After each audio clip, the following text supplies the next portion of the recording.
এখন social media খুললেই একটা ঘটনাই চোখে দেখা যাচ্ছে, ইওর ননসেন্সের ঘটনাটা, ওরপে শ্রমিক অধিকারী।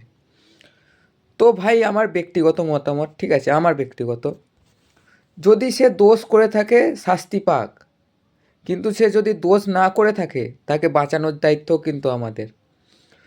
তো এখন থেকেই ঘটনার তদন্ত হচ্ছে, তো এখন থেকেই কাউকে দোষী বানিয়ে দেয়া বা সে নির্দোষ তার হয়ে কথা বলা কারোরই উচিত নয়, ঠিক আছে।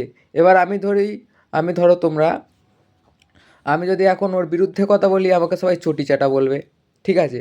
এবার ওর হয়ে কথা বললে আমাকে লোকে বিজেপির দালাল বলবে। কিন্তু আমার ব্যক্তিগত মতামত হচ্ছে, সে যদি দোষ করে থাকে সে শাস্তি পাক, অবশ্যই শাস্তি পাক, ঠিক আছে।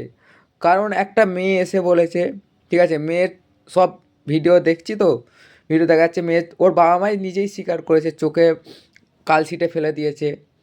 তো এখানে তদন্ত হোক। আর একটা কথা না বললেই নয়, সে কদিন আগে একটা ভিডিও বানিয়েছিল, সেই ভিডিওটার জন্য তাকে হিরো বানিয়ে দেওয়াও এটা ঠিক না। যদি সে সত্যি করে দোষ করে থাকে তার শাস্তি পাওয়া উচিত, ঠিক আছে। আমার ছোটো মুখে অনেক বড় কথা বলে ফেললাম, ভুল ত্রুটি মার্জনীয়।